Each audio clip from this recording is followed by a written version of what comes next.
इस वक्त मैं शंभू बॉर्डर पर हूं और आज किसानों का फाइनल कॉल था कि आज वो दिल्ली जाएंगे, और लेकिन थोड़ी देर पहले यहां पर आंसू गैस के गोले दागे गए, इससे पहले कि किसान आगे बढ़े। और लगातार इस तरह के यहां पर आंसू गैस के गोले दागे जा रहे हैं पहले दिन से ही, 13 तारीख से ही जब किसानों ने शुरू किया था। और आप देख सकते हैं कि सिक्योरिटी फोर्सेस भी जेसीबी लेके खड़ी है, 3-3 जेसीबी लगाई गई हुई है। और पूरे ब्रिज पर एक तरह से कई लेयर की सिक्योरिटी है, पैरामिलिट्री है, और नदी के नीचे भी पैरामिलिट्री है। और यहाँ पर देखिए थोड़ी देर पहले यहाँ आंसू गैस के गोले छोड़े गए थे और एक बार फिर से छोड़े जाने वाले हैं, और कुछ नहीं पता कि कब छोड़े जा सकते। और बहुत मुश्किल से यहाँ पर किसी तरह पत्रकार मीडिया कवर कर रही है, क्योंकि कवर करना भी लगभग मुश्किल है। और इस मुश्किल हालात में यह बहुत ज़रूरी है कि पल पल की अपडेट दे, लेकिन उसके लिए यहाँ पर बहुत ही मुश्किल है कि हम लोग आपको अपडेट कर पाए, क्योंकि यहाँ से अगर किसान आगे बढ़ेंगे, जैसे ही आगे बढ़ेंगे तैसे ही टीयर गैस छोड़ा जाएगा। और वो टीयर गैस किसी को नहीं बख्शता, वो ना ये देखता है कि कौन फार्मर है, कौन जर्नलिस्ट है और कौन पुलिसकर्मी है। इस साइड आप देखेंगे कि ड्रोन भी आया था, और उसके लिए फिर से किसानों ने अपना पुराना तरीका पतंग शुरू कर दिया है। देखिए पतंग उड़ाने की कोशिश हो रही है, और पतंग के ज़रिए ड्रोन को डीएक्टिवेट किया जाएगा। पूरी तैयारियां हैं। और यहाँ पर अगर आप देखेंगे तो ये स्थिति ख़राब है, बेहद ख़राब है। और कल हरियाणा के डीजीपी ने पंजाब के डीजीपी को पत्र लिखकर कहा था कि बुजुर्गों, महिलाओं और बच्चों को दूर रखा जाए, जेसीबी और पोकलेन जो किसान लेके आए हैं उनको यहाँ से हटाया जाए। लेकिन आप देखेंगे वो हटा नहीं, और जवाब में पुलिस ने भी 3-3 जेसीबी उधर खड़ी कर रखी। और एक तरफ से देखा जाए तो किसानों के लिए दिल्ली जाना बहुत ही मुश्किल बन गया है। और इस मुश्किल की लड़ाई में किसान कैसे आगे बढ़ेंगे, क्या होगा उनका स्ट्रेटजी, ये सब देखने वाली बात होगी। लेकिन फिलहाल पुलिस इनकी सारी स्ट्रेटजी पर आंसू गैस के गोले दागकर सबको तितर बितर कर दे रही है, और किसान आगे नहीं बढ़ पा रहे। सवाल सुरक्षा का भी है और सेफ्टी का भी है। तो सेफ्टी के मद्देनज़र भी किसानों को बहुत कुछ ध्यान रखना पड़ रहा है, क्योंकि इससे पहले हमने देखा है कि किस तरह से पैलेट बॉम्ब का इस्तेमाल हुआ था, किसान पैलेट से घायल हुए थे। हालांकि हरियाणा पुलिस ने कहा कि पैलेट गन का इस्तेमाल नहीं हुआ था, लेकिन किसान पैलेट से घायल मिले थे, आंसू गैस के गोले चढ़े थे, रबर बुलेट चली थी, जिससे लोग बुरी तरह जख्मी हुए थे और लगातार लोग घायल हो रहे थे। आज अभी तक रबर बुलेट या पैलेट गन का इस्तेमाल या पैलेट बम का इस्तेमाल नहीं हुआ है, लेकिन आंसू गैस के गोले अभी छोड़े जा रहे हैं, और ये गतिरोध लगातार जारी है।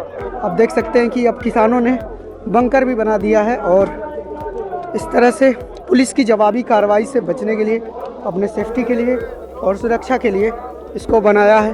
और इसके पीछे भी एक बंकर है, ऐसे ऐसे करके एक एक बंकर आगे बनाकर ये लोग आगे बढ़ते जा रहे हैं। इसके पहले यहाँ तक किसान नहीं थे, इससे बहुत पीछे किसान थे, लेकिन अब वो लोग लगातार आगे बढ़ रहे हैं। और ये देखिए फिर से पतंग तैयार किया जा रहा है। जो नुस्खा इन लोगों ने पहले आजमाया था ड्रोन को निष्क्रिय करने के लिए, उसकी तैयारी फिर से चल रही है। और ड्रोन से बचने के लिए पतंग का जो इस्तेमाल हुआ था पिछली बार सफल रहा, इस बार भी कुछ उसी तरह की तैयारी है। इसके साथ पूरी तरह के सारे तरह के सेफ्टी गियर्स जो होते हैं वो सब लगाकर किसान तैयार हैं, और मुंह पर मास्क लगाया हुआ है, आंखों पे गॉगल है।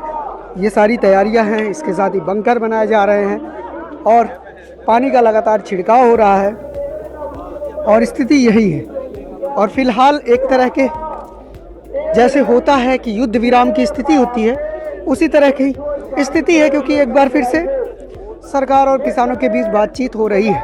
और तब तक के लिए फिलहाल पुलिस भी आंसू गैस के गोले नहीं छोड़ रही है, लेकिन पहले छोड़े गए थे।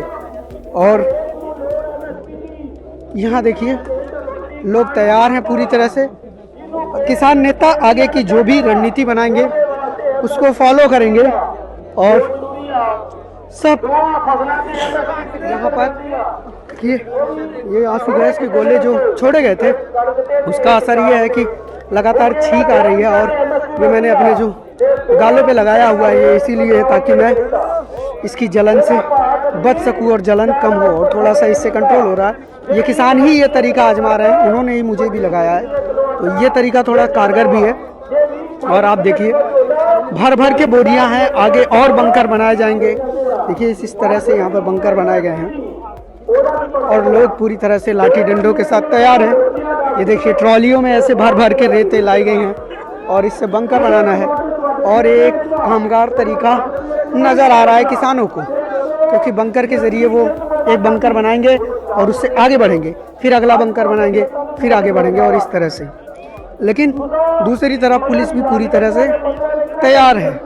लेकिन एक बार फिर से जैसे वॉर में होता है कि युद्ध विराम की स्थिति होती है, उसी तरह की विराम की स्थिति यहाँ पर बनी हुई है। आगे कार्रवाई क्या होगी, जैसे ही कुछ होता है हम आपको अपडेट देंगे। तब तक आप बने रहिए हमारे साथ और देखते रहिए मॉलिटिक्स। कैमरा पर्सन संजीत के साथ में अनमोल प्रीतम, शंभू बॉर्डर, पंजाब।